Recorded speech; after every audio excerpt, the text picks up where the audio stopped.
Hello, everyone, and welcome to Grip Lock, Foundation Disc Golf's weekly podcast. I'm Hunter, joined as always by Konner. So I guess not technically as always. Trevor's not here. I mean, you're always joined by me. I am always. Yeah, never mind. It's just not. I almost said joined as always by Trevor, and then I realized. Nope, not unless Trevor. Trevor's grown a ginger beard. He has been here. working on it. We've been talking about it. I've been giving him tips. Lots of carrots. No, he's not here. He probably won't be here for the next few weeks. He's at home with his wife, prepping for the arrival of their new baby. Mm-hmm. So send some well wishes to them in the chat. And by the chat, I mean the comment section. What are well wishes? We're not live. It's basically like you're hoping their well does well. Flip a coin in the well for them. Yeah, exactly. Yeah. Mm-hmm. Yep.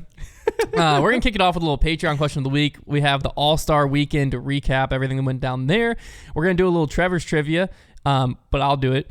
DGN announced new packages, and we're going to announce the Manufacturer's Cup, so you're not going to want to miss this episode. But first, we're going to kick it off with a little Patreon question of the week. This comes from patreon.com/Foundation Disc Golf, where we have our Heiser Club mailbag. So much fun. Each and every week, basically, people ask us anything and everything, and we answer all of it. We try to pick a disc golf question for Grip Locked, but if you are interested in the non-disc golf stuff, that goes down over there too. Again, that's patreon.com/Foundation Disc Golf. You can actually join and get a 7-day free trial. So it's a lot of hypotheticals and us reading way too into stupid questions. Yeah, I also just posted this past weekend on Saturday, so you'll get access to all the previous posts as well. I posted a video walkthrough of our new space that's being built out currently. So if you want to get a little behind the scenes look at where we're moving to in just a few short weeks, you can head over there and you can get a little sneak peek at that too. So lots of behind the scenes stuff goes up on there. But this is from Josh Alcock. He said, I want to know your worst possible pitch to get people to play disc golf. And by that, I don't mean short. Give me 3 sentences at least. Example, you get to spend a lot of money on new discs every week. So basically 3 sentences that are true about disc golf, but will make someone never want to play it. Mm-hmm. Grow the sport. Courtesy of Josh. Mine would be along the lines of, do you want no one to really understand what your hobby is, and whenever they finally do understand it after you explaining it, they're not impressed by it and they just think you're weirder, then you would love disc golf. I think I'm gonna go with I'm gonna just stick to the same vibe I went with on the mailbag, which was basically, do you ever go to a park and you see people and you think, man, those people are really weird right now, I want to avoid them at all costs. Well, to join them, all it costs you is $15 at a used section, and you can head out and be the weird people in the park. Mm-hmm. Hashtag keep disc golf weird. Yeah, be the weird people in the park. Yeah, I think we said we were going to make merch of Yeah, that. we do. We kind of want to make a t-shirt that says, like, we're the weird guys in the park, but also, I'm not sure that'll land. Be the weird you want to see in the world. I love that. Yeah, I think Gandhi said that. Yeah. So this past weekend was the All-Star Weekend, Disc Golf All-Star Weekend. There was a lot to take in. First off, the results, we'll just go there. Team Missy and Team Isaac took it down, which I think was our predictions. I know Team Isaac was our prediction. He had all the sleepers. No shock, they took it down. Team Missy, I can't remember if we took Missy or Owen, but I think we took Team Missy. So Missy and Isaac take it down. Weather was gross. Weather was awful. So FPO played doubles 18 holes Saturday morning, but then every other round was just 9 holes. So the MPO doubles in the afternoon, and then FPO and MPO singles on Sunday was all just 9 holes. But even the singles, they did like a 9-hole safari layout and just played it twice, which was kind of weird, I thought. But weather is gross, so looking at scores, you can't really take too much in. So Katrina Allen, the skills competition was Friday, and you had a mix of people who were all-stars and a mix of people who were like coming in just for the all-star event. The skills competition was like as fun and exciting as you can make it. Yeah. The distance contest, electric, right? You had Anthony Barella won with like a 715-foot throw. Crazy. I believe the FPO, I think Eliezra Mittling won with like an over 500-foot throw for FPO, something like that. Wow. So distance contest, fun. Putting, meh. I mean, it's just tough. You can't really make putting exciting, I think is what they keep running into. It is very true. And the same thing with the accuracy. Accuracy, they just had a T-pad, and then they had like basically 4 or 5 mandos you had to make. So one was like right of the tree, one was a little bit less right, one was straight, and then one was like a forehand basically. And you got points based on how close you were. It was tough. I think it actually got flagged on YouTube because they were playing copyright music in the background. You could softly hear sucks. it. I tweeted, I forget what it, I said something along the lines of like, what does my Friday night consist of? Oh, I'm just watching a bunch of disc golfers putt with Pitbull playing softly in the background. What about you? Because it was just playing I forget what the song, Hotel also Lobby. Also a great way to describe disc golf to somebody. Yeah. I think it was like the Hotel Lobby, I think is Pitbull's, that song. But that was what was playing in the background. And the fact that I could hear it enough to recognize it doesn't surprise me that YouTube could hear it enough to recognize it and that it got taken down. So that was interesting enough. But yeah, the skills competition kind of was what it was. I think they'll always struggle to find a way to keep everything entertaining except for distance, because distance is fun. Like, it's cool to watch people throw. Just throw as hard as they can. Yeah. But one thing that was interesting was Katrina Allen kind of popped off in the putting competition, which prompted a tweet that was within 24 hours. Well, maybe it wasn't 24. I guess it would have been 48 hours regretted by me, which I said something along the lines of she might be back this year after watching her putting. I was like, is this signs of things to come? I think is exactly what I said. And then she shot the worst score in singles by 4 strokes. Yeah. Dang. So now again, it was disgusting out there. No one, players weren't motivated. It seemed like no one really wanted to be there. And on top of that, they were all just getting dumped on in the rain. So you can't really look at the scores that much. Yeah. But it was upsetting. She shot 14 over through 9 holes. The winner was Holland Handley at 3 under through 9 holes, which they were going head to head. So like the spread there didn't really matter. It just mattered, which I think Katrina Allen was up against Allie Smith, I believe. So it didn't really matter that Holland shot that much better, but a little upsetting to see Katrina struggle out there. MPO, there was a lot of rust out there. Saw a lot of, during doubles, we saw, I think Ricky was paired up with, who was Ricky paired with? Calvin, maybe? I don't know. Whoever Ricky was paired with, maybe it was AB, but no, it was definitely AB. A lot of missed inside the circle putts, like 2 or 3 in doubles, which was shocking. Again, though, it's the weather and just general, like, players didn't really care, which is the thing everyone struggles with the All-Star weekend. Yeah. We just had the NBA All-Star weekend was this past weekend. And, like, I don't know if the All-Star is a really cool idea, right? Of, like, you get to honor the players that had the best season, or, like, in the NBA, that's, like, the current season. But there's no dunking in disc golf, so it's there just less is. fun. Now, Tour Life did put out a tweet and said that basically the dunk contest was electric for the NBA. Should there be a trick shot contest for disc golf? I think that would be the closest, like, similarity. Well, the problem is a dunk, at the end of the day, a guy can just go up and dunk. Yes, he's going to dunk it. that is very true. A trick shot. They're going to be able to do what they're attempting. Yeah, a trick shot, like, at the end of the day. That could be really boring. Yeah, you will most likely have, like, let's just say it was Brody Smith, Simon Lizotte. You get in, I don't know who else you would get in, but you get, like, Gannon Burr and, like, one more guy. You get a Chris Dickerson out there, right? There's a real chance that none of them make a trick shot. Yeah. Like, you could have a 30, like, each of them get 10 attempts at, like, a trick shot, and there's judges. There's a real chance that, like, the only shot that goes in was a 30-foot putt that someone threw with their last one, and, like, that's that. But it would at least be interesting. But when it got to the All-Star game, I fell asleep during the All-Star basketball game last night because, like, it's just no one cares. Like, everyone's like, it's an honor to be an All-Star, but no one cares. Yeah. Because there's nothing substantial on the line. The NBA has, like, money and stuff, but everyone that makes it to the All-Star game is filthy rich. So, like, it's not really making that a doesn't difference. really matter. Yeah. The disc golf, where disc golf's at, like, you could put money on the line and make players care, but then you're taking money away from purses, which would be more.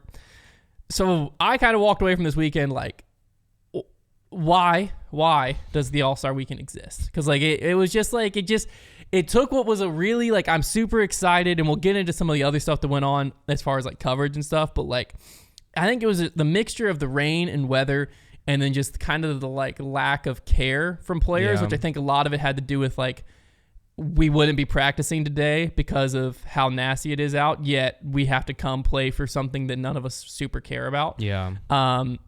It just, like, took your excitement going into the season and kind of deflated it a little bit. Like, it kind of just let the air out for me, because now I'm like, I'm less excited for chess.com next weekend than I was before this weekend. Just because I don't know. I'm sure once chess.com comes and then there's, like, some energy in the air, because it also, with the rain, like, no one was out there watching it. Yeah. There was like no It spectators. was also just not really fun to watch people play in the rain. There just wasn't energy. There was like no energy. It was just flat.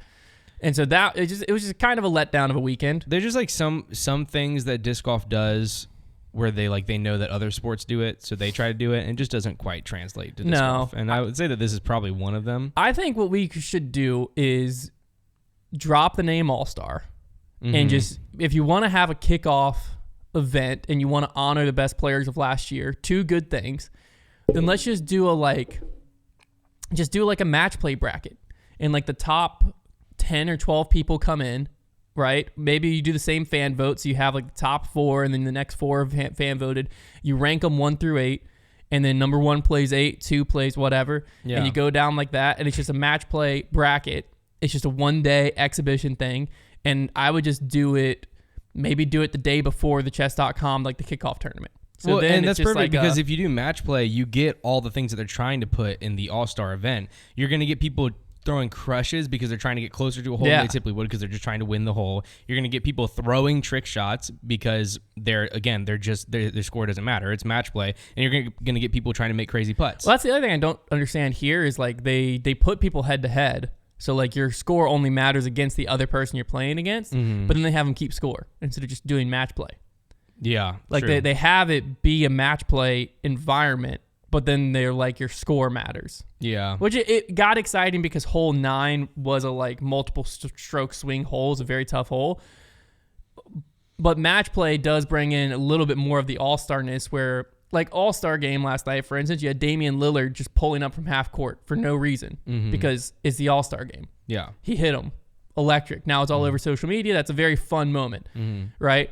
And the disc golf thing, like you aren't going to have Gannon Burr or someone, which I know Gannon in doubles, they'd already lost. They like ran a putt as hard as they could. But like in general, in a close match, if you and I are playing and you put it under the basket and you have a tap in for your 3 and I'm 250 feet out for my 3, my only hope is to run that. Yeah. Because as soon as I missed that, I lost.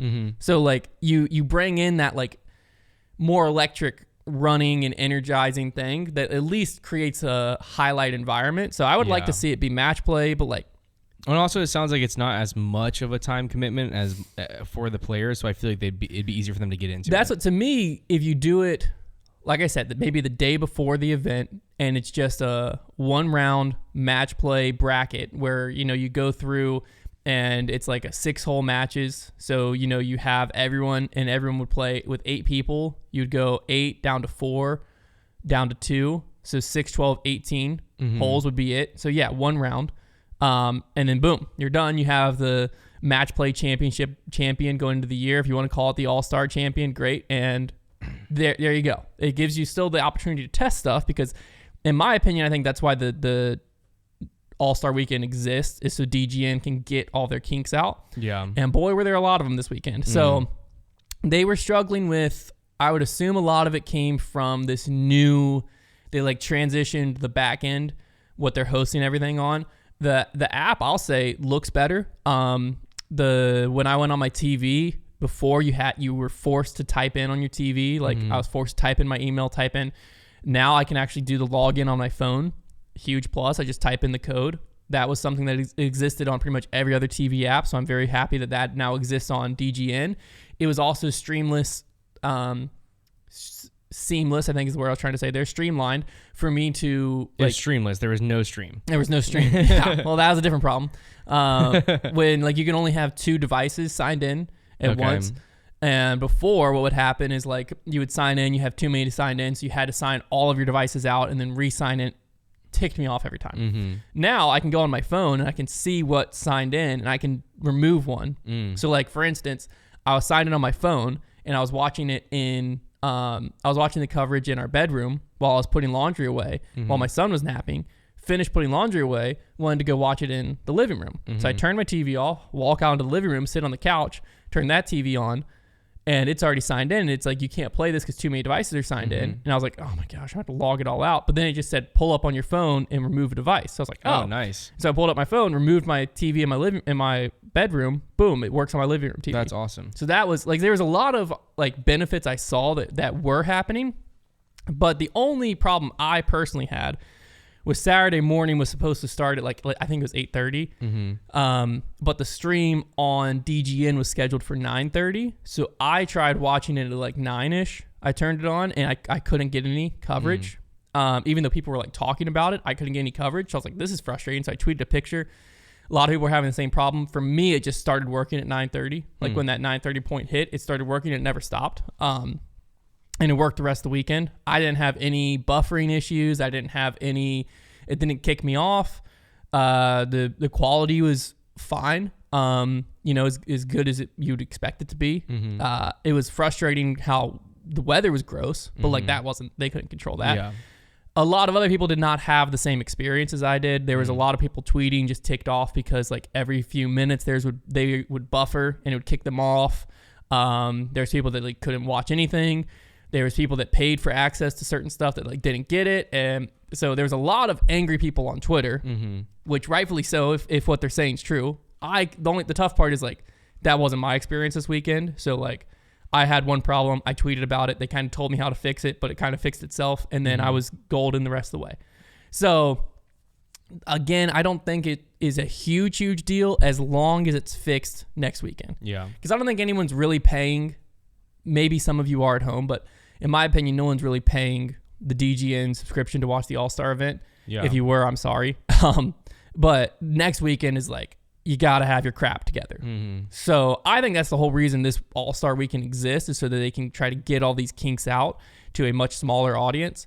But yeah, it's going to be, now they're under a very, very much bigger microscope going to next, because now they've already had what everyone kind of expected, which is like the Pro Tour seems to overpromise, underdeliver, and it seemed to have happened again. Of like, oh, you're going to be able to replay stuff, which I could. I went back. Again, for me, it worked perfectly. I had no problem. For everyone else, it seemed, or on Twitter, it did not seem to go that well, to where like some people were upgrading to get, like they're going from their free package to $12.99 package, and they were still being told like, you don't have access to this. And they're like, what the heck? I just paid. I should have access. So like there was a lot of frustrated people online. They got a week to figure it out, but that's what it seemed like this weekend. Now, the other thing that was put into practice this weekend was the PDGA Live. Phenomenal. It was basically UDisc. They did what they should have done, which is they gave us everything we had from UDisc, and you could tell that they are working to add new stuff. Yeah. So if you go and look at it now, when players would tap out, they would say the exact feet it was from. Now, how exact can that be? Who knows? But it at least told you like from 5 feet, from 22 feet, from 19 feet. And what that did is now you have a like total distance of putts made during it. They were able to have that stat, which is a really cool stat. That's because cool. If I'm throwing the disc really well, I might, and you aren't throwing the disc as well, but both of us hit 100% circle one putts. Our stats would look relatively similar when we realistically had 2 different rounds. And that can tell a lot about like what's the next round going to look like. Because if all of my putts were from 5 feet, and my total putting distance for the day would be 90 feet, basically, if all my putts are from 5 feet. But if all of yours were from 30 feet, you're going to have 300 and who knows, you're going to have like 500 some foot of putting distance or something crazy like that. That my math was probably terrible there, but you get the difference to where like we had 2 completely different rounds, even if our scorecards look the same. And it can be like, wow, Konner's actually having a really on weekend putting and I'm having a really on weekend throwing. So then if to the next day, my throwing's off a little bit, and your throwing doesn't have to be on for you to score as well. It's just a more fun stat. Whenever you have more in-depth stuff, it's more fun. So, and then at times the volunteers were able to update, like, not only do they have a circle 1 look for birdie, they have a 25-footer for birdie, which was also cool to see. Again, not make or break, like super important. It's just good to see they gave us what we had with UDisc. Yeah. And they took a step of like, what else can we just add that's not going to do anything more to the volunteers? And we were able to see like shot by shot with PDGA Live, which I was worried about before. We were able to see a lot of stuff that I was worried about. And so I was impressed with it. I think it went well. And hopefully next weekend, so this was just like the PDGA Live. Next weekend's the beta test of the actual PDGA's like new scoring.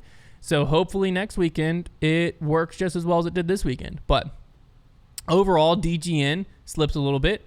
PDGA Live didn't really slip. So That's awesome. That's good. That's good to hear because I was a little bit nervous about that, just knowing how well UDisc Live worked. Yeah, but that's cool. Now, like I said, next weekend's the beta of whatever their new thing is. So it's promising that it looks like this, but we'll really know next weekend. All of this is like just like preseason, figure stuff out. Next weekend's like you got to have it all working. Yeah. So I think Salah just died. I don't know what just happened. The other storylines that I got from the All-Star Weekend were kind of stuff that were brought up during commentary. First, Owen Scoggins is apparently only at about 70% from her injury, so she's still hurt out there. And the other one was exactly what we had all feared, which was Brian was starting to describe Gannon-Burr's bag, and he basically described it as being full of collectible rare runs that people had sent him. No. Which is exactly what people didn't like when he was at Prodigy. So basically, to throw what Gannon throws, you have to head to collector pages and not the retail store. It's just not a good choice by Discmania. No, to allow that to happen. I put that tweet out there of like I said, Discmania when they hear Brian describing Gannon's bag, blah blah blah, and it's just like a dude sweating, like freaking out. Yeah. And a lot of people were responding like, well, that's what people did with Innova Hunter. Like what? But the difference is you can buy that Innova disc still, even if it flies a little different. Exactly. An old T-Bird or an old Rock is still a T-Bird or a Rock. An old MD3 is literally a different mold. Yeah. Like that's where the tough part is like it's under the same name. And a different manufacturer of plastic. Exactly. Yeah. So like sure, they're both MD3s, but like a modern MD3 and an old MD3. There's a reason Gannon's throwing the old MD3. Yeah, it's a different company. Yeah. I mean, they just really, I really feel like they should view it as that because it's just not good for business. No, this is what It's also not fun. I don't think it's fun to watch either because I know that that's not accessible to me. Yeah. Yeah. And a lot of people were like, who cares? It doesn't matter what pros throw. Look, as a retailer, I can tell you you're in the minority there.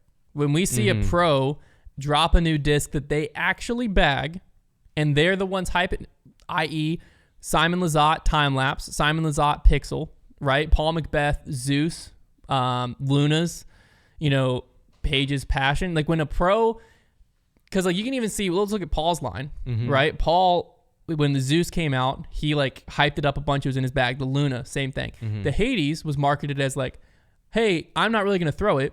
Yeah. But you all might like it. Yeah. The Malta is in and out of his bag, right? But the ones that Paul's behind a lot more, the Zeus and the Luna, and the Onyx and the Athena, like those are, for us at least, his staple molds that fly off the shelves. Yeah. We have a hard time keeping those on the shelf. Whereas for Paul, the Hades and the Malta, which he doesn't throw nearly as much, they sit on the shelves. They sit on the shelves a lot more. Because when a pro is regularly talking about a disc, but also showing you it, regularly in how they play, it is more the common people want it more because they're seeing it be used. That's why pros. they use celebrities in commercials. Yeah. And so like that's where the tough part is like now I see Gannon throw an S-Line PD2 that is clearly an Innova S-Line PD2.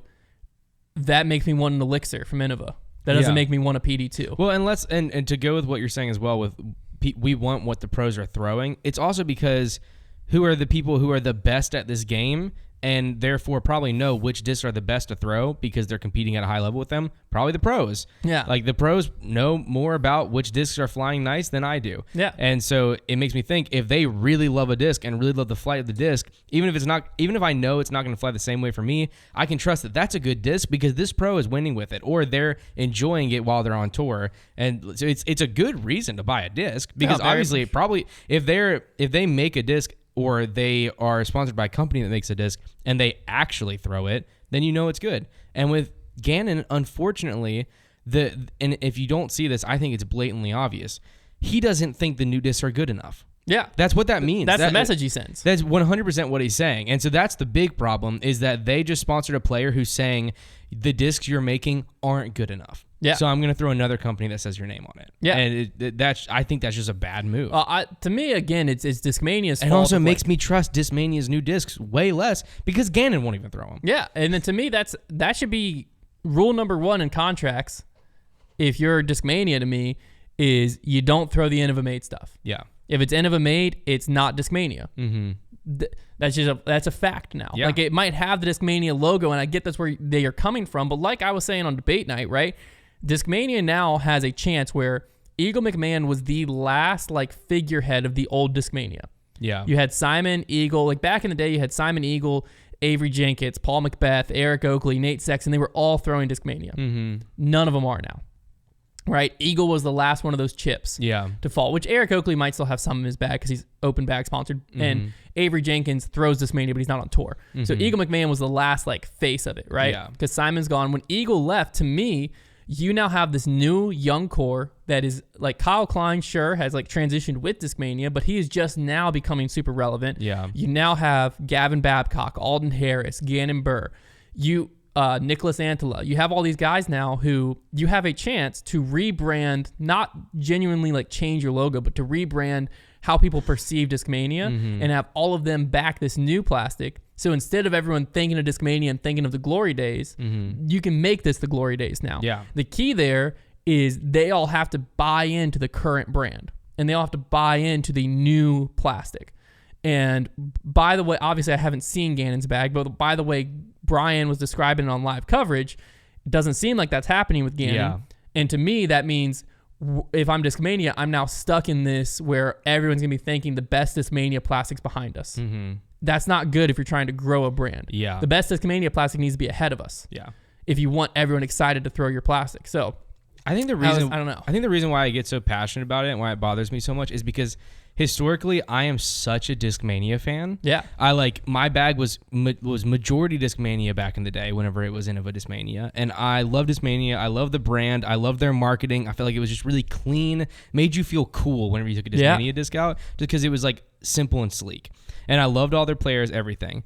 Discmania doesn't attract me very much anymore. Just their new stuff doesn't attract me. I don't feel interested in it. And I think I was really hoping that Gannon going to Discmania was going to make me excited about it. Yeah. And it's not because, again, he is publicly saying their new stuff isn't good enough for me to throw because I like the old stuff better. And that's what bothers me so much because I'm not going to get invested in a brand that's not moving forward.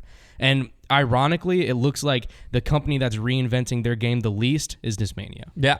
That's why I used that line on Discmania Did on debate night because I thought it was so funny. I was like, it's time for Discmania to reinvent their game themselves. Yeah. Because like, I'm right with you. You know, the MD3 through and through has been one of my favorite discs of all time. Mm-hmm. I bag the new MD3s. Yeah. But I just accept that they're not the old MD3s. Mm-hmm. Like I accept I'm going to need an overstable mid because I'm not going to find a new MD3 that's nearly as overstable. When the newer MD4s and stuff come out, sure, I'll look at those. But like I lost my train of thought. But anyways, their new plastic, like they have a chance, and they still have a chance with Gannon, with Alden, of like get some of the active line, get some of the evolution line, because like a lot of those molds are good. I think their discs are good. The method is great. The essence is phenomenal. The instinct's really good. Some of the active line stuff, especially like the Shogun, and then their new stuff, like the new FDs, the new PDs, the new DD3s. Like there's a lot of really good discs. Yeah. Now, is it the end of a plastic that we all know and love? No, it's not. That's okay. Lean into that. Just accept it. Like, to me, Innova made Discmania is not Discmania. And like until they accept that, because it's also tough because like the guys running the company, I'm sure they have their heart poured in that stuff. Yeah, like Dana Vici, who's like one of the main guys at Discmania USA. Like he, had I think he had a signature CD2 back in the, like he's an old Discmania guy through and through. You know what I mean? So I'm sure it's tough for them too because like they know just as much as all of us how good their old plastic was, how good their old discs were. And so I'm sure that's also a tough part too, is like you got to close a chapter of your whole life and open this new chapter. But like you got the perfect opportunity right now. And when I heard Brian saying that, I was like, they're dropping the ball. Yeah, because their discs aren't worse than other companies. Their new discs are really good, and I think the plastics feel really good. But if a company doesn't inspire me, I can find a disc that flies really well. I can basically find that same disc at another company that I think is more fun. Well, because that's the problem. So, we literally saw this with Prodigy, right? Of Gannon loved the Bowling Green D3s. So did Chris Dickerson. So people loved the X1s, but it was always, always, always the old Prodigy. Yeah. Everyone loved the mac and cheese M4s, the proto M3s, it was all old. Yeah. So what did that lead to? It led to a brand that had a super high performing team of Isaac Robinson, Gannon Burr, right? Even Kevin Jones, Ezra Robinson. You have a super high-performing team that's underwhelming sales-wise. Sure, the lawsuit definitely had stuff to do with that, but it wasn't like the lawsuit changed how stuff sold. It wasn't selling before. So you have a company that is putting out really decent plastic nowadays, especially like their really new stuff feels incredible. Yeah. It's some of the best Prodigy I've ever felt. I agree and with you. I've played with old Prodigy. I was on Team Prodigy back in 2018 something. I was on Team Prodigy. And when I was on Team Prodigy, first thing I did was try to get my hands on the old Prodigy because that's what every team member was telling me you had to do. Yeah. We've seen this. It doesn't work with that company. Discmania has a chance to change that before it's too late, because if you keep going down that road, you'll end up with Prodigy. That's what you'll end up with, is everyone's going to want I don't know what their Bowling Green D3s will probably be Innova made PD2s and stuff. Like, that's what you're going to end up with of 5 years from now. That's what everyone's going to want, everyone's going to look to. And as a company, you don't make money if people are going to Facebook to buy your discs, because that disc you made and already made your money on 10 years ago. You make money on the new stuff. So if you want to keep innovating and keep growing, like, people have got to fall in love with the new plastic. And I'm worried that Gannon is going to fall in the trap that he fell into with Prodigy of only liking the old stuff, because it's really easy to do with Discmania. Well, he's not worth. On paper, he's not worth as much if he's not pushing plastic. Correct. Yeah. So. That's the end of the day. That's just how it is. Because again, it's only certain companies like that where, like, if he went to, we'll just use Innova again. If Gannon went to Innova and he fell in love with the old T-Birds, there's like San Marino rocks, and you can get to like Ontario rocks, and you can get to different things. But at the end of the day, a rock's a rock. Yeah. At the end of the day, a T-Bird's a T-Bird. The problem you come into is a Bowling Green D3 is not the same as the new D3. Old MD3, old PD2 is not the same. Literally, it's a different mold. It's a copy. Yeah, as this an new attempt one. at a copy. Yeah. So, like, that's the problem you get into there, is like, if he went to Discraft and fell in love with a really old beat up Buzz, it's still a Buzz. Yeah. Like, a Buzz is a Buzz is a Buzz. So, like, that's the problem you run into there. But all right, off the soapbox. I just heard Brian saying that, and I was like, oh no. Our hearts are just so sensitive to like old Discmania that this whole thing it's just hard for me to talk about. Yeah, I know. Or really easy for me to talk about, I should say. Yeah, it's tough. But all right, let's hop into Trevor's trivia. So, Konner, yes, I'm going to pull somewhat of a note out of Trevor's book. I'm only going to use brands that I know you know. Okay. So it is not going to be a brand you've never heard of. Okay. But I'm going to give you a new named disc that just got approved sometime in the last few months. And you just tell me like what it is, what company it came from. Oh, what company? Okay. But I know these companies. I'm not gonna, like, for instance, there's this one company, Ripper, that just came out with the Flame Skipper. Oh yeah, I've got the 4 Flame of those. Skimmer. I'm not gonna give you that.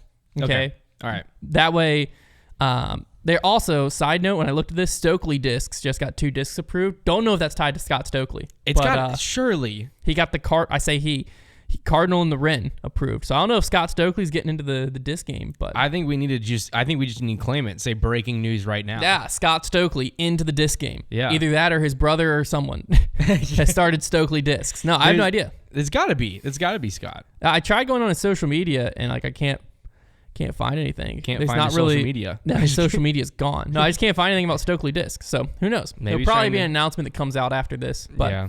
All right, this first one, Konner. Okay. The Drive. The Drive. What company makes Finish the Line Drive? discs. Good guess. It's actually Discraft. Oh. Yeah, they just got it Really? approved. Yeah, it does not line up with anything you would have thought. I would imagine that this is going to be in, if I had to guess, this is a Page Pierce disc. Fierce, yeah. Passion, Drive. Oh, for sure. You're totally right. What do you think it is? Well, let's look. Maybe a mid? She doesn't have a mid. She doesn't have a mid. Looks like a driver. She doesn't have a distance driver either. Maybe it's it like does look like a distance driver. Rim thickness is 2.1 centimeters. I think that aligns up with a distance driver. It looks like a what if it's like flip up distance driver. What if it's like the Hades that like everybody loves? That'd be sick. But like not the not great Hades. Yeah, that'd be sick. That would be sick. All right, this next one's the Zone GT Banger Top. I'm just kidding. That did get approved though, February 19th. All right. We won? What? The Banger must have won, yeah. Oh, heck yeah. Yeah, Great job, everybody. welcome to the Bang Zone, ladies and gents. You know what? No, you know this one too well. All the XUFO molds just got approved. Ah, okay. The Temu discs. Yeah, they all just got approved. Suck. Okay, I'll give you this one. The Spore. The Spore. Cool name. It feels I'm getting either like Streamline or MVP vibes, or I'm getting Lone Star. Ooh, okay. And I'm going to go with Lone Star. It is actually Discmania. I Wow. thought you might have got this because we have 2 of them on my desk over there, and you just I felt did them up not like know last that. week. I did not know that. Well, I think the problem is I heard Spore, and what my brain was telling me was Spur, like That's fair. in the desert. Well, I think those are technically the Cloudstone, I think, is what they're stamped, okay. but their real name's Spore. Okay. How do you spell that? Spore. Spore. What does that mean? It's like a mold spore. I don't know. I'll Google. I just don't know what that is at all. Spore is... Discmania's names could mean anything. They've got so many different names. Typically a minute, typically one-celled reproductive unit capable of giving rise to a new individual without sexual fusion, characteristic of lower plants, fungi, and protozoans. So it's like a biology thing. So it's like one of those organisms that reproduce on their own. Yeah. Interesting. A haploid reproductive cell which gives rise to a gametophyte. What's that called? That's botany. And the microbiology definition is a rounded resistant form adopted by a bacterial cell in adverse conditions. Spore. I don't feel like they know what that means. I don't think, I don't know if it didn't really make sense. That's not a good name. All right, here's your next one. The new Discmania, dude. It's just not the same. I'm going to give you, I'll go with 3 more here. Okay. This first one we're going to go with is General. That's got to be Dynamic Disc, right? Correct. Okay. Correct. Yeah, that one fits right into their line. Yeah. This one is Prince. I like that name. I do. It's very proper. I feel like it could be... I'm going to go with Mint Disc. Nah. I'm going to go with Hooligan Discs. Hooligan. It was West Side. West Side already has the king and the queen. I'm so stupid. Yeah, they now have the Prince. I forget that West Side exists. I'm sorry. Discmania did get the PD2, the new PD2 approved. So it's exciting. In my head, West Side is just still Dynamic Discs. It's just like they like... That's fair. It just is. Final one here, and then we'll move on. The Ozone. That has got to be MVP. MVP? Locked in? Wait. I'm going to go with Trash Panda Discs. Yes! Nailed it. It was Trash Panda. Who told you that? Like, who did you get that information from? Aren't they? They did go dark. I think right this now. came out before they went nocturnal. Okay. Yeah, before they went dark. Nocturnal. I subscribe to their Patreon. Oh, okay. So, yeah, I get all their information. They're not dark over there. So DGN came out with last week their new packages. There's their 2024 live media plan. So the DGN's excited to announce its live media plan for this season, which will feature several new and upgraded functionalities thanks to DGN's recent migration to Insys Video Technologies as the network's primary technology service provider and enhanced partnership with Amazon Web Services. Beginning today, the DGN will offer 3 subscription packages, the Basic, the Standard, and the Pro. Each subscription package offers different content offerings featuring features and additional benefits for those who opt for the yearly payment option. However, all subscription plans have access to upgraded platform features, which is live DVR functionality on all devices, 60 frame per second streaming. Tell them how big that is. It's such a big deal. Instantaneous playback, which that is a big deal. The instantaneous playback and the DVR, those are both really big deals. And full access to DGPT Europe live broadcast for Standard and Pro. So their packages essentially, I think there's a graphic down here. So there's 3 packages, the Basic, the Standard, the Pro. DGN Basic, $5.99 a month, or free if you have a PDGA membership. Standard is $12.99 a month, or $5.99 a month if you have PDGA. Pro is $20 a month, or $12.99 if you have a PDGA. So the plans here are basically the free one. So if you're a PDGA member, the Basic, the free model, or $5.99 if you're not. You get the first round of all Pro Tour events and select majors, and you get full coverage of the Chess.com Invitational coming up this week, USWDGC, Champions Cup, the final 2 rounds of Worlds, and the MVP Open. So you'll get some coverage. Again, that's $5.99 a month, $60 a year, or free if you're a PDGA member. So if you're a PDGA member and you want to give the DGN a test, this weekend's your chance to do so. You can just sign in, basic, get the chess.com invitational try. Make sure you like it before you upgrade to the $12.99 a month base price or $5.99 a month if you're a PDGA member, which that gives you full coverage of all DGPT events and majors, excluding the European Open and the USDGC. That kind of sucks. It also gives you select bonus features and whole broadcasts. You get Tournament Central on all 3 packages as well, though. And on the standard, you can have 2 devices. What gets you USDGC then? So that's the Pro. So also in the standard, you also get Jomez coverage ad-free. So you get ad-free Jomez on there. That's cool. And a select Jomez extra content. Now on the Pro, which is $20 a month for base or $12.99 if you're a PDGA member, you get full coverage of all events and all majors, including the European Open and USDGC. You also get all bonus feature whole but broadcasts and alternate commentary streams. And you get all-day coverage plus bonus streams.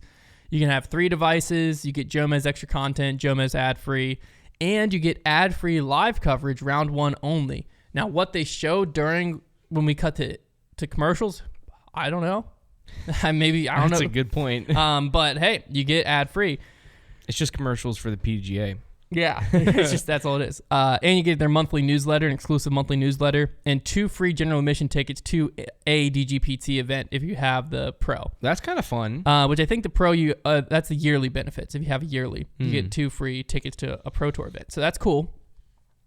This was met with, mixed emotion, mixed reaction, because I think last year it was that if you were just a DGN subscriber, which was just $12.99 a month or $5.99 a month if you're a PDGA member, you got access to pretty much all of it, the like USDGC and stuff. So now on those months, you have to go up to $20 a month. I mean, so here, outside point of view, right? This is how I would work it as a PDGA member. I'm going, for us, we just pay the standard all the way through. We'll probably upgrade to Pro for European Open and then go back down. But like realistically, you could go as a PDGA member free this month because you get the chess.com invitational next week. That's it. Waco starts next month. Then you can go to standard and just ride with standard from now until European Open weekend. And then I would upgrade to $12.99 for the European Open month. And then I'd go back to standard all the way through till USDGC. And then I'd go to Pro just for USDGC month. That's how I would do it. I'd basically view this as I have to pay $7 to watch European Open and then $7 again to watch USDGC. And that's how I kind of view this. But yeah, I don't know. I don't know how I feel about all of it in general. I'm team DGN because obviously I'm team Pro Tour. So like I want the Pro Tour to make money, right? And I want them to be around for the long haul. I think they do a lot, and I understand that has a lot of costs associated with it. But $20 a month, yeah, that's for crazy. The top tier is like. Whenever you're in like 12, that's like, okay, that's even, I mean, but even $12.99 a month. Still more than Netflix. $12.99 a month.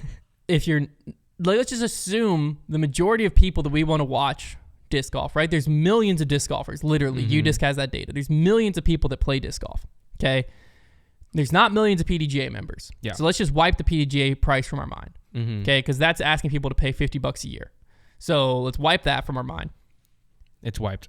$12.99 a month just to watch live disc golf. Yeah. Because like the tough part is here's to me what this should look like. If we want to have, it does suck. You can't have any casual viewers. Like if we want to have live disc golf be behind a paywall, okay. Let's make it $6 a month for everyone. Okay. And then let's have the $12.99 a month tier have some of the like additional content, but like I'm gonna just be straight. I don't think anyone cares about the additional content. Yeah. Like we're paying to watch live disc golf. Yeah. That's it, realistically. And like I understand wanting to add they had like the on tour, they have like different podcasts they do, all of that stuff. Like as a company that doesn't have podcasts behind media walls, you can make money off podcasts, doing them on YouTube and selling ads on them and stuff. You can do that just fine. So like, I don't think you have to have them behind DGN. I feel like they're getting caught up in like, okay, well, if we're going to ask people to pay us $13 a month, what can we do to make that value worth it? And it's like, okay, but realistically, you're asking people to pay $13 a month when all they care about realistically is the live tournament coverage. So I think if you were to just offer the live tournament coverage to everyone at $5.99 a month and just cut your costs on everything else, because like it costs money to pay people to produce podcasts, to pay people to edit all this extra stuff, to pay people to go out and shoot all this extra, trim the fat, get rid of all of that. We are just doing live disc golf and that's it. Because also I know they're worried about, well, the off season comes, right? It's a subscription model. You have to understand how humans work to a certain extent. Yeah. You're going to lose some people when October rolls around and you finish the last Pro Tour event of the year. Majority of us are going to forget. Yeah. Hand up. I've never watched anything outside of the DGN live coverage, and yet I've paid every October through January.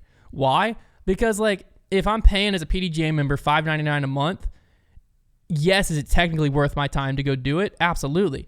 But it feels like a hassle because you notice it once the $6 hits your bank account, and you notice it then, and you're like, oh, I got to go on and cancel, and then I have to remember to re-up in February, and just like it feels like it's not worth it. Yeah. Because it's like, oh, it was only $6. You're not doing the math of it was like, oh, well, you know, it's really $20 this whole off season. That's just how the human worked with the subscriptions. Yeah. Most of us forget we even have subscriptions. Yeah. Like you pay for stuff. Like I've been paying for the gym for Planet Fitness for over 2 years for my wife and I, and we've went a total of 0 times during those 2 years. 0. Why? Because I got to drive to the mall to cancel it. Yeah. That's it. And that's $20 a month for 2 years. That's $480. Like when you look at it that way, you're like, Hunter, dude, just get in your car and drive to the mall. But like, I don't think of it until the $20 into my bank account. Like and that's then how you have a whole month to deal with it. And then I got a whole month of like, well, I'll get to the mall eventually. And then I go to the mall and I'm like, I gotta walk all the way to that door. Actually, the food court's right here. That's how I was with our movie passes. Yeah, We'd and like so- it'd be like 2 months go by of us paying for it. Like we haven't seen a single movie. That's how subscriptions work. That's why the subscription model is so good. So just, in my opinion, just let people forget you exist October to February. Like you don't have to keep putting stuff out. Just let us forget you exist. Most of us are going to stay on and just try to get as many people to the $5.99 a month. Because like what I feel like is happening in disc golf right now is I feel like people within disc golf are like, we have a bunch of disc golfers. How do we make as much money off of them as possible? Yeah. So they're raising the cost of DGN, you know, all this stuff. How do we monetize them as much as possible instead of being like, okay, we have all these people paying $5.99. How do we get more people to pay $5.99? Yeah. To me, that's the model, right? That should be like, how do we get these casual people, or we offer it for free, and how do we get live viewership from, 10,000 people to 40,000 people? Yeah. Like, that sounds crazy. It's not. Like, there's so many people that watch disc golf content. To get 40,000 people to watch a live stream, like... Well, and also, again, you're not... With what's going on right now, you're not getting any casual viewers. Someone who's, like, interested in disc golf. I've got a lot of friends who just got into disc golf this past year, and they love playing. They're never going to watch live. They're not going to spend $12 a month to watch live disc golf, but they would watch it if they just had access to it, of course, because they're like, they want to get into the sport more. Because then if you're able to grow that, if you put it for free on YouTube and you're able to grow... Or if you want control, put it for free on DGN even. Yeah. And you're able to grow it to 40,000 people watching concurrently live. Now you can make up on advertising revenue way more. Because right now you're asking an advertiser to spend a lot of money for not a lot of return. Yeah. And realistically... And you're really usually just getting disc golf sponsors. Yeah, well, because I'm going to call it sponsors. I'm going to call it like I see it, right? Right now the sponsorship value in the Pro Tour is a goodwill sponsorship value where... 90% of people paying to sponsor in the Pro Tour, there's two fields. There's people who are fooled into thinking that they're going to get a great return on their money. There's a small portion that do get a good return on their money. And then there's a large portion of advertisers who have enough money to throw around and they just want to keep the tour alive. Yeah. So they're doing it almost as like a charitable donation. That's not a long-term successful thing. No. Because eventually, if these manufacturers, for instance, they're one of the big ones who are going to sponsor everything that comes out, if they eventually are like, you know what, it makes more sense for our bottom line if we don't become the presenting sponsor of 10 tournaments. If we stop spending hundreds of thousands of dollars to be present, we're just going to pull that. Yeah. Now the tour is gone. Just poof, just like that, because of a few decisions, because like you're not able to provide the value that you're asking of people because you don't have the eyeballs, because to get the eyeballs, people have to pay $13 minimum to get on there. Yeah. I don't like that long-term play. I think this is a short-term, let's try to get profitable quick play. And I think it's going to end up biting them in the butt long-term. And I know that disc golf is just far more professional than it was even 5 years ago. Oh, yeah. Far, far, far more professional than it was 10 years ago. But we have to remember that still the thing that gets everybody into disc golf is how accessible it is and how cheap it is. Yeah. And it's like at the end of the day, the people who get into disc golf, it's super fun. It's super fun. But what gets you into it is it only takes a Frisbee and maybe a car to get to a park. Or a buddy with a car. And so I just feel like trying to hike up these prices for like this premium like live coverage experience, it just doesn't, I don't feel like they're doing a great job advertising to their actual audience. Yeah. You know? It'll be interesting to see as things go and as things grow. But I mean, the key here is they got to be able to deliver on what they are promising. The people who pay $20 a month, like they better feel everything that they've been promised is worth it. Because if not, then you're going to shoot yourself in the foot a lot more, because you're going to get people to eventually buy into live coverage just to say, screw it, Jomez was better. Obviously, the Pro Tour owns Jomez, but end of the day, you're able to get, in my opinion, you're able to monetize live better because you have people watching a lot longer, so they're going to see more ads and you're going to have more eyes. You're able to monetize live as someone in content a lot easier than you're able to monetize a 20-minute recap video of a tournament, basically. So it'll be interesting to see what happens. All right, final thing I want to talk about going into this weekend, the disc golf or our Grip Lock preview show will be happening Thursday for chess.com Invitational. So if you're ready, you're ramped up, ready for the season, and you want to know all the storylines, everything that you want to hear going into it, join us on Thursday. We'll be publishing the first preview show of the year. We're super excited. We actually going to be bringing in Joe Henderson to cover FPO for us as well.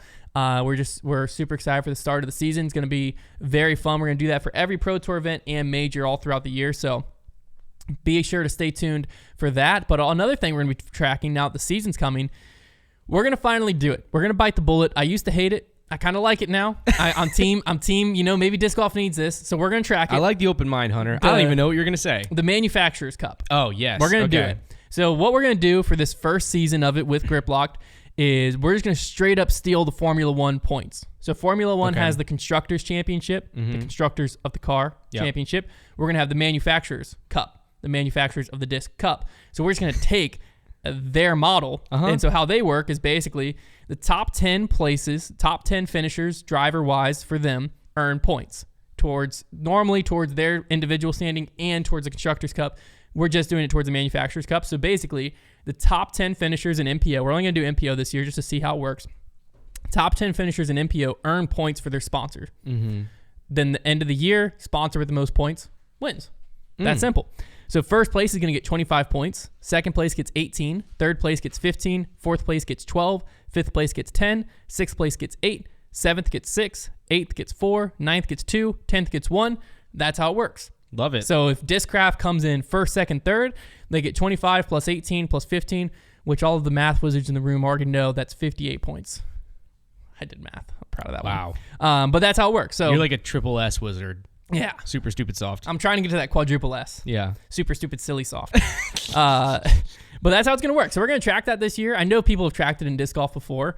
So we're not breaking ground and being the first to ever do this, but we're excited to follow it and just see, maybe this is something disc golf could use. Maybe it is a team sport after all. Maybe. Probably not, but I think it's going to be fun to follow and know which team's going to be the strongest at the end of the year. So we'll update the standings of that every Monday on Monday's episodes of Grip Locked after the event happens. So on Thursday, which will be just the day before the live event, we'll predict kind of what we think is going to happen, give you all the storylines. Then Monday is going to be the recap show of what did happen and the updating of the Manufacturers Cup and the updating of our top 10 rankings, which we'll also keep track of throughout the year.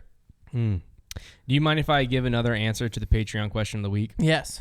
I enjoy to throw Frisbees in the park, but not play catch.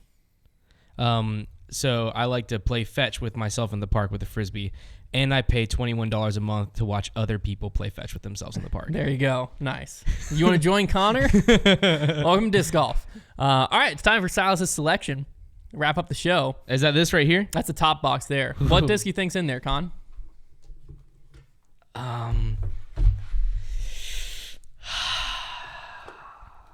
Good old South selection.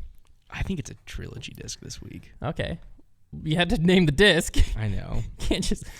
you know what? I'm feeling Discraft. No, I'm going to go MVP made. I actually, legitimately know for a fact that it's actually a... I love watching Silas watch us answer this. It's a Felon. A Felon? Yeah. I'm thinking Raptor. I was feeling Raptor. Both I don't know why. approach or fairways. Oh, it was a dart. We were so close. Totally guessable too. Yeah, we were so close. This is probably the closest we've been so far. Yeah. All right. Well, you know what? Trevor lives on. Yeah. We have to get it before Trevor comes back. That would be awesome. We have to. Or we'll just lie to him. No, we don't lie. We don't lie. Yeah. Yeah. We'll probably just lie to him. No, we have to get it before he comes back. That'd be incredible. But all right, we'll see you Thursday on this channel, the Grip Lock channel. Thanks for tuning in, by the way. If you haven't subscribed, this is on a different channel, so if you haven't subscribed yet, please subscribe. We'll see you on Thursday for the Grip Lock preview of the Chess.com Invitational, the start of the 2024 Pro Tour season. It's here. Who's ready to watch some chess? Get riled up. Let's do it.